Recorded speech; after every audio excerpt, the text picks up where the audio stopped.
La transition était facile, forcément, Jean-Claude Mailly, même si vous êtes peut-être pas directement concerné par ce conflit. On a vu que c'est un syndicaliste CGT, mais tous les conflits vous intéressent, on l'imagine bien. Force ouvrière tient son congrès, son 22e congrès à Montpellier, en ce moment au Parc Expo. 2500, 2700 délégués même peut-être du syndicat. 2700 avec un mandat et donc qui votent et 3000, un peu plus de 3000 personnes avec les 3000 participants au total, avec une élection, la vôtre, normalement réélection, ce sera samedi, c'est ça? Samedi, oui, tout à fait. Vous n'avez pas d'autres concurrents? Écoutez, non, il n'y aura pas d'autres concurrents, donc a priori je serai réélu samedi matin, oui. Jean-Claude Mailly, c'est sympa comme ville, Montpellier, pour organiser un congrès, ou vous n'avez pas le temps de sortir du congrès? Non, là, j'ai pas beaucoup le temps. Vous savez, on démarre le matin à 9 h, on fait une pause repas, une deuxième pause repas le soir, et on termine à minuit. Donc, pas beaucoup le temps de profiter de Montpellier. Maintenant, c'est une ville que je connais quand même assez bien pour avoir de la famille pas loin, donc j'y passe quand même régulièrement. Alors, vos déclarations aujourd'hui, ça concerne les alliances possibles. Vous avez dénoncé l'axe CGT-CFDT. Vous êtes pour un axe FOFO. Force ouvrière, c'est l'indépendance. Vous allez continuer à faire cavalier seul. Vous ne sentez pas parfois un peu seul? Non, c'est pas obligatoirement cavalier seul. Si vous voulez, sur quel que soit le dossier, si on est d'accord avec d'autres organisations syndicales, il n'y a pas de problème, on sera dans l'unité d'action. Ceci étant, encore faut-il qu'on soit d'accord, qu'on partage les mêmes analyses, sinon c'est de la façade. Alors c'est ça que j'ai rappelé aujourd'hui.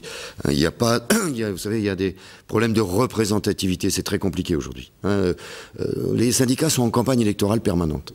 On est en train de transformer progressivement le rôle des syndicats. Des élections tous les jours dans le privé, dans la fonction publique. Il y aura une grosse journée d'élections au mois d'octobre l'année prochaine. Donc il y a beaucoup de jeux d'appareils. C'est regrettable d'ailleurs, je le conçois. Ça veut dire qu'il y a parfois des surenchères dans les conflits?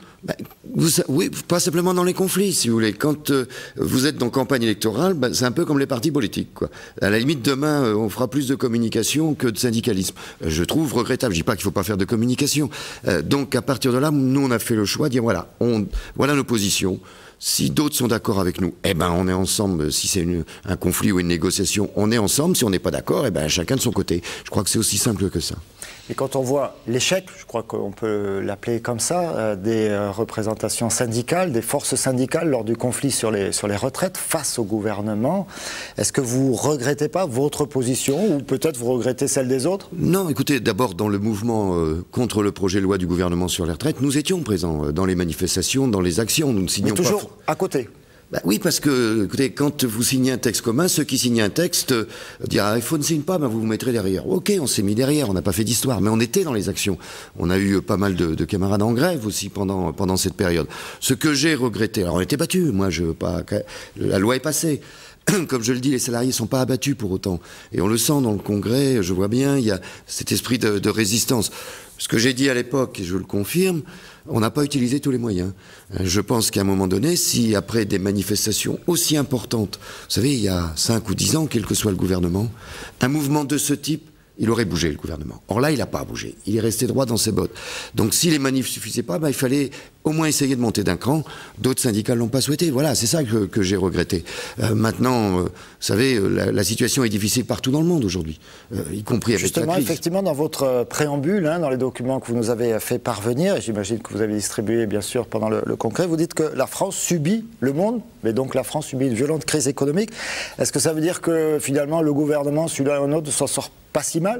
Non, je considère que cette crise, qui est une crise internationale, ce serait le moment, le président de la République le disait au plus fort de la crise, maintenant il ne le dit plus, c'est le moment de changer de modèle.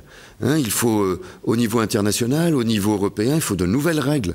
Pour le moment, on n'en est pas là. Et on a même le sentiment, en France comme ailleurs, que bon, la récession est derrière nous, la crise n'est pas finie, mais c'est derrière nous, allez, on recommence comme avant.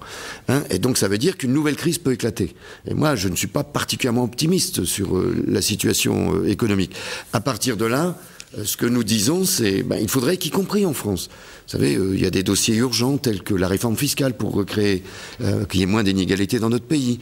Il faut qu'il y ait une vraie stratégie industrielle. Voilà, bon, ça, ce sont des dossiers qui, un peu tendance, à être évacués. C'est vrai en France, mais c'est vrai à l'étranger. Aujourd'hui, nous avions la secrétaire générale de Confédération internationale qui était présente avec nous, qui a expliqué la situation dans le monde, y compris dans les pays tels que la Tunisie ou l'Égypte. Bon, il y a une vraie crise et on n'en est pas sorti.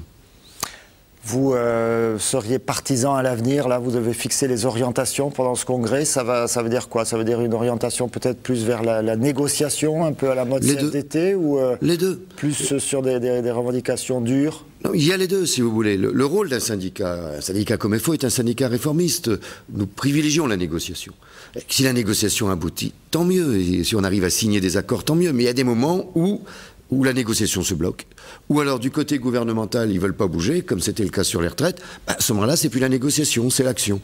Et le rôle syndical, c'est les deux. Être responsable syndicalement, c'est participer aux négociations et pouvoir signer, mais quand on est conduit à lancer une grève, je considère qu'on est responsable également. Jean-Claude Bailly, merci d'être venu sur votre plateau. Alors profitez bien, vous avez encore vendredi, demain, une journée de congrès, et puis allez faire la fête le vendredi soir. Si samedi je peux manger des huîtres de lait tantôt, j'en suis satisfait. Eh bien écoutez, c'est ce qu'on vous souhaite. Merci d'être venu sur ce plateau.